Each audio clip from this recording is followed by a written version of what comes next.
quero pegar a Via Varejo. Tá? Acompanhe o micro da empresa. O que é um micro, João? O micro é margem, acompanhe endividamento. Então vamos dar uma olhada em margem. A margem da Via, em 2020, estava em 32%. Né? Atualmente está em 32%. Não parece muita coisa. Mas quando a gente olha para a margem líquida, a gente vê que caiu de 3 para negativo. A empresa está dando prejuízo. Né? E as demais margens também flutuam bastante. Endividamento, que é um ponto de bastante preocupação, a gente vê que aumentou muito. Né? Saiu de uma vez para 1,5 vezes, aumentou em 50%. Muito por conta... Esse é um ponto interessante que você tocou, João. Às vezes a margem não parece que é muita, né? Ah, variou 2% ali, tá? Mas quando a gente coloca numa varejista que vende muito, 2% é muito dinheiro, né?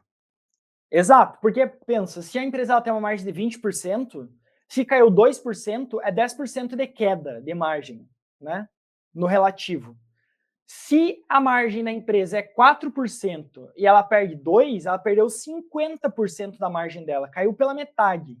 Então, pode não parecer muito, mas como o Stefânio bem pontuou, tem tudo a ver com o setor da empresa. Então, a Via, ela vem sofrendo muita dificuldade, ela se endividou muito, tá? O endividamento cresceu bastante. Por conta disso, o lucro caiu, o resultado financeiro aumentou muito, ela começou a ter uma rentabilidade negativa, né? Ela teve até uma rentabilidade bem positiva em 2020 por conta do e-commerce, entre outros pontos, tá? Começou a cair e para esse ano, até a gente pode dar uma olhada aqui para esse ano, o que o mercado estima, mas eu não estou ainda muito otimista com o varejo para esse ano. Tá? Por exemplo, 2022. Né? A gente está falando de um prejuízo de 415 milhões. Tá? A gente deve ter um prejuízo aí líquido de 415 milhões. Para 2023, o mercado ainda estima um prejuízo para a Via Varejo. Então, a situação não está tão fácil assim para a empresa e grande parte desse prejuízo vem do resultado financeiro por conta desse maior endividamento. Olha que impressionante esse crescimento do resultado das despesas financeiras.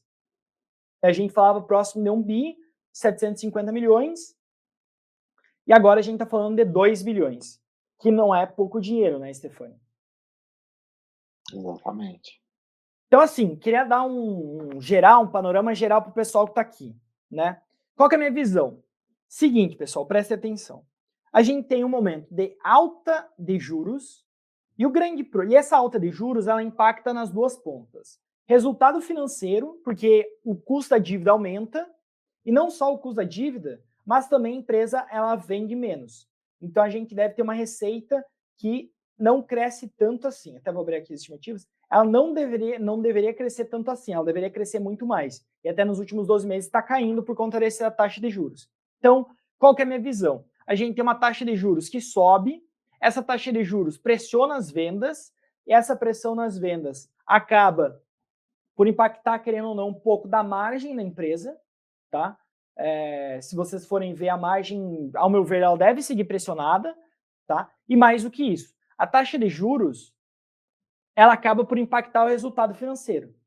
E o grande ponto, Stefani, queria deixar aqui como reflexão, não é quanto que a taxa de juros vai chegar, é quanto tempo ela vai permanecer lá em cima, né? Quanto tempo que ela vai durar lá? Porque quanto mais tempo ficar lá em cima, mais tempo as varejistas ou empresas altamente alavancadas vão ter que arcar essa dívida alta. E mais o resultado financeiro vai correr o lucro.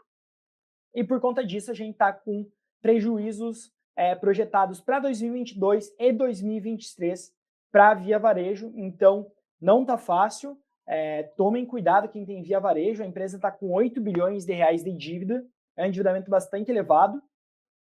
Tá? A grande parte do valor da firma dela é dívida. Né? Então, assim, 3/4 quase do valor de firma dela é dívida. Então, tomem cuidado com empresas endividadas. Eu gosto muito de empresas saudáveis, ao meu ver, é o que traz segurança. Não à toa que a gente teve uma mudança na visão dos analistas aí nos últimos tempos. Para vocês terem uma ideia, a gente tem um aumento. Se a gente pegar 2 anos atrás, grande parte estava dando compra forte. Né? Há um ano atrás, a gente está falando de 10% dos analistas dando compra. Hoje em dia, ninguém está dando compra. Então, tomem cuidado com o Via. Até é interessante, né? quem se antecipou a esse movimento aqui, quando os analistas pararam de dar compra e começaram a rever suas posições, e aí poderia ter salvo muito dinheiro, né? Se tivesse saído lá em novembro de 2021, quando viu que todos os analistas pararam de dar compra em via varejo e começaram a dar venda, em novembro a gente tá falando, né? Poderia ter salvado grande parte do seu capital. A gente falando de basicamente um ano em que a cotação da empresa era quase R$6, caiu 64%, 70% quase. Então, é isso que eu queria passar para vocês, tá?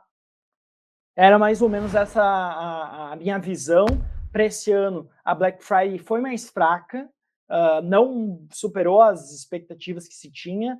O Natal deve vir fraco também, juros futuros estão crescendo, por isso que a gente teve essa queda significativa após a eleição. Juros futuros impacta muito o setor de varejo, impacta muito o mercado doméstico, tá? Então, é isso que eu queria trazer para vocês.